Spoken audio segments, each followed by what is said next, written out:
रहे हैं लाइव 7।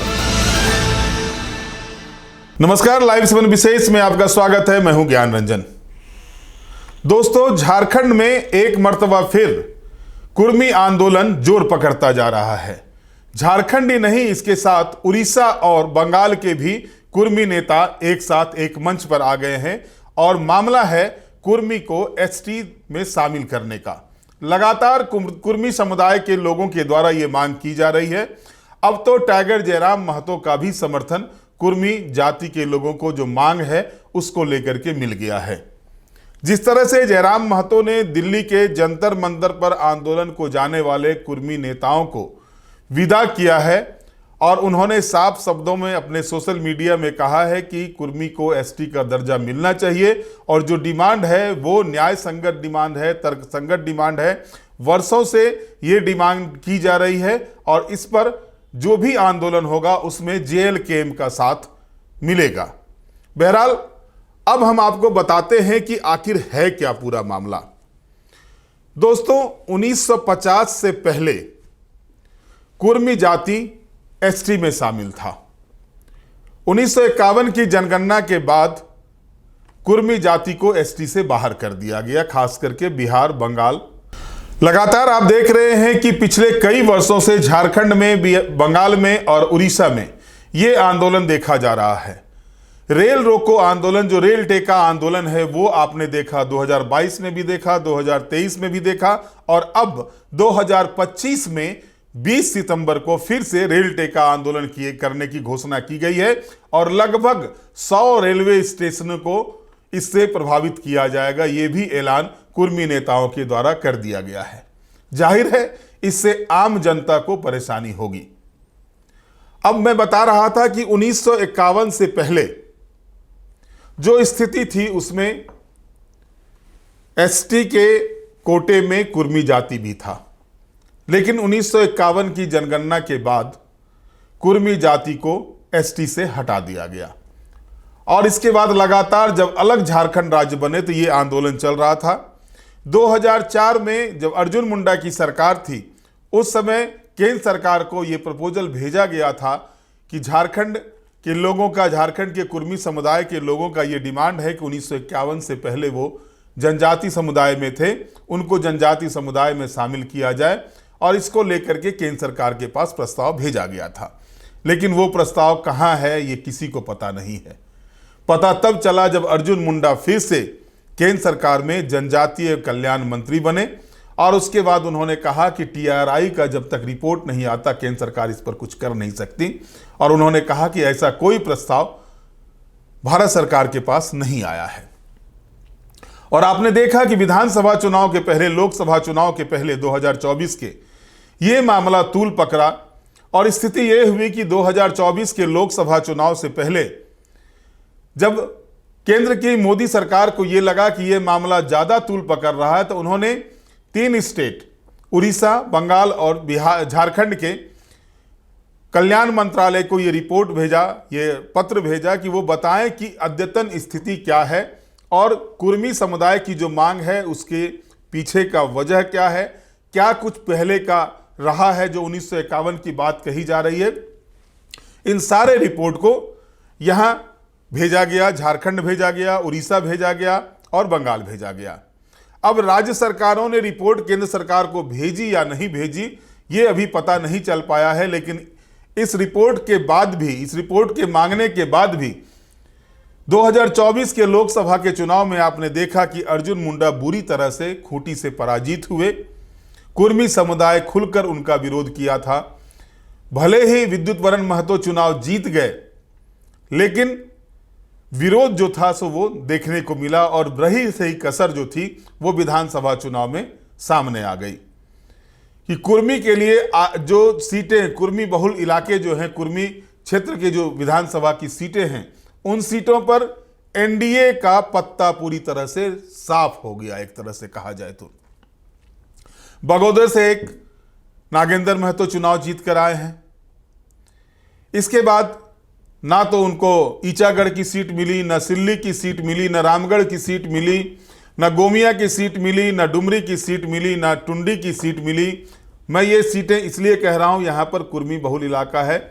ना तो सरायकेला की सीट मिली, ना चाईबासा की सीट मिली, ना ही जमशेदपुर में अगर पूर्वी और पश्चिमी को छोड़ दिया जाए तो ना घाटशिला की सीट मिली और ना ही ईचागढ़ की सीट मिली और ना ही उनको जो है मनोहरपुर की सीट मिली।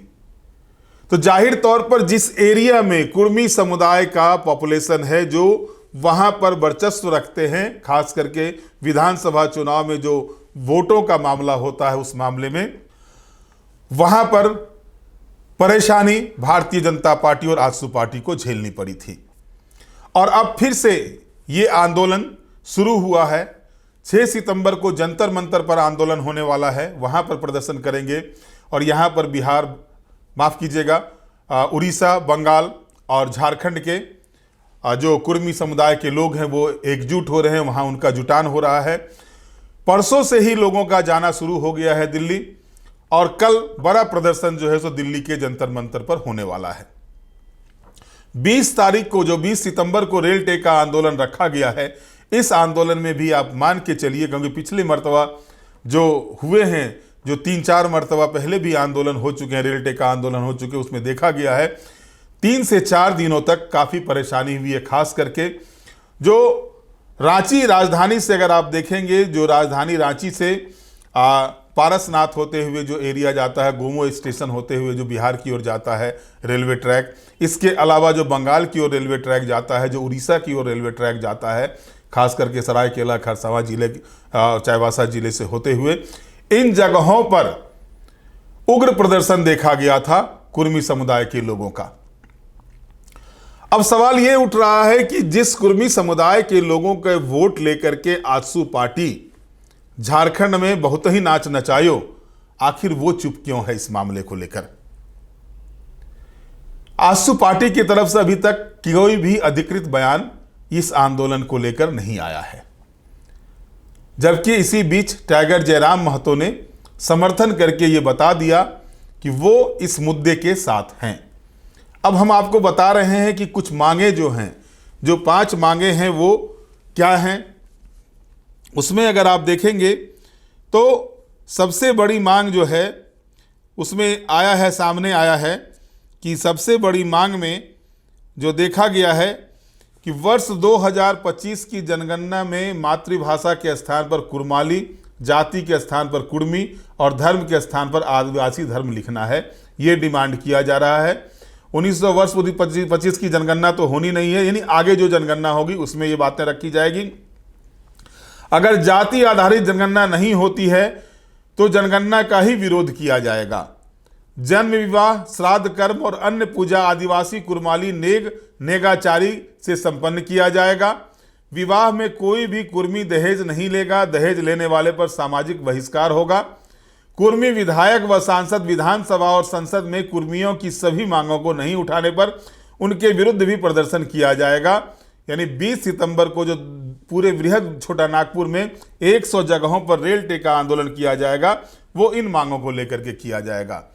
अब इन मांगों में जो मांगे हैं कि कुर्माली भाषा की मांग लगातार उठ रही है। टाइगर जयराम महतो ने भी इसको उठाया था। 8वीं अनुसूची में कुर्माली भाषा को शामिल करने की मांग लगातार कुर्मी समुदाय के लोगों के द्वारा की जा रही है। अगर आप देखेंगे तो कुर्माली भाषा का अगर झारखंड के रूप में देखें तो जो बृहद छोटा नागपुर का जो एरिया था पहले से, वहां तो कुर्माली भाषा का प्रयोग होता ही था।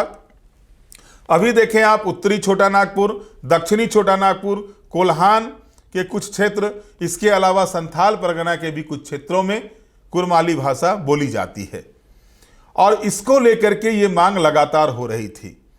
अब इन मांगों को लेकर के केंद्र सरकार आगे क्या स्टेप उठाती है, ये देखना दिलचस्प होगा। हालांकि अभी झारखंड में चुनाव नहीं है, उड़ीसा में चुनाव नहीं है, लेकिन बंगाल में चुनाव है। और बंगाल का जो एरिया सटा हुआ है झारखंड से, जो एरिया सटा हुआ है उड़ीसा से, उन एरिया में कुर्मी जाति के लोग हैं, कुर्मी जाति के मतदाता हैं। जाहिर है कि जो आग उठेगी, ये आग जब बंगाल, उड़ीसा और झारखंड में उठ रही है और दिल्ली तक जा रही है, तो इस आग में किस तरह से केंद्र में बैठी हुई सरकार इसको देखती है। क्योंकि लोकसभा के जब चुनाव 2024 के हो रहे थे, उस समय जब ये मांग उठी थी तो केंद्र सरकार पीएमओ के तरफ से पत्र गया था, मैं बताना भूल गया, पीएमओ से पत्र गया था सभी स्टेट को कि भाई क्या है कुर्मियों की स्थिति, इस पर बताइए। और उसके बाद अब फिर बंगाल के चुनाव हैं, बिहार चुनाव के बाद बंगाल और यूपी के चुनाव होने, जो सबसे बड़े चुनाव हैं उसमें। तो अब बंगाल चुनाव में क्योंकि ये प्रभावित करता है एरिया, जो डिमांड की जा रही है, जो जिन लोगों के द्वारा ये आंदोलन किया जा रहा है, कुर्मी जाति के लोगों के द्वारा, ये उस एरिया में भी हैं। और वहां पर अगर अपना वर्चस्व भाजपा कायम करना चाहती है, क्योंकि केंद्र में एनडीए की सरकार है, तो जाहिर तौर पर पुनर्विचार इस पर करना होगा। और जिस तरह से कुर्मी नेताओं ने साफ शब्दों में कहा है कि ये आंदोलन अब रुकने वाला नहीं है। और झारखंड में आप देखें दो चीजें हो रही हैं, एक तो कुर्मी के द्वारा जनजाति में शामिल करने की मांग की जा रही है, वहीं जनजातियों के द्वारा कुर्मी के इस मांग का विरोध भी किया जा रहा है। कई मर्तबा इसको लेकर के राजधानी रांची सहित कई जगहों पर धरना प्रदर्शन भी हो चुके हैं आदिवासी समुदाय के लोगों के द्वारा। अब इनका जो कहना है कि उनका जो भी परंपरागत शादी विवाह या पूजा पाठ की जो पद्धति कुर्मी को एसटी से हटा दिया गया, तो उसके बाद जो है पंडित नेहरू जो उस समय प्रधानमंत्री थे, उन्होंने माफी भी मांगी थी।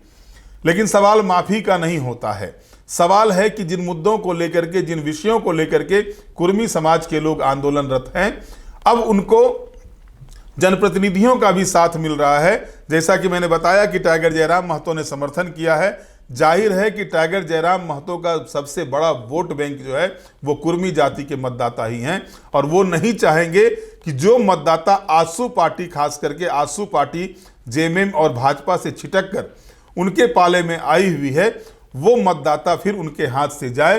तो उन्होंने बढ़ चढ़कर इसमें लिया। यहाँ से लोगों को जो दिल्ली जंतर मंतर पर धरना प्रदर्शन करने जा रहे थे, उनको हरी झंडी दिखाकर रवाना भी किया है।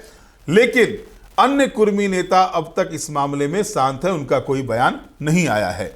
चाहे वो मंत्री जो हैं झारखंड सरकार में योगेंद्र प्रसाद हों, या फिर मथुरा प्रसाद महतो हों, या नागेंद्र महतो जो भाजपा से हैं, इसके बाद निर्मल महतो जो तिवारी महतो जो आसू पार्टी से हैं, उनका भी नहीं आया। ना तो सुदेश महतो का कोई किसी तरह का बयान अब तक आया है, ना चंद्र प्रकाश चौधरी का बयान आया, ना लंबोदर महतो का बयान आया है। यानी जो महतो के जो सभी नेता हैं उनमें से किसी का बयान अब तक इसमें नहीं आया है, सिवाय टाइगर जयराम महतो के। तो ऐसे में अब देखना दिलचस्प ये होगा कि कल जंतर मंतर के प्रदर्शन के बाद क्या स्थिति बनती है। और जो रेल टेका आंदोलन जो 20 सितंबर से अनिश्चित काल के लिए किया गया, 100 स्टेशनों को चिन्हित किया गया है, इसका जो प्रभाव पड़ेगा रेल यातायात पर, उसको लेकर के सरकार क्या सोचती है, उस पर क्या निर्णय लेती है, ये देखना दिलचस्प होगा। बहरहाल आज के विशेष में इतना ही। आप हमारे साथ जुड़े रहें, हमें लाइक करें, सब्सक्राइब करें। बहुत बहुत धन्यवाद। नमस्कार।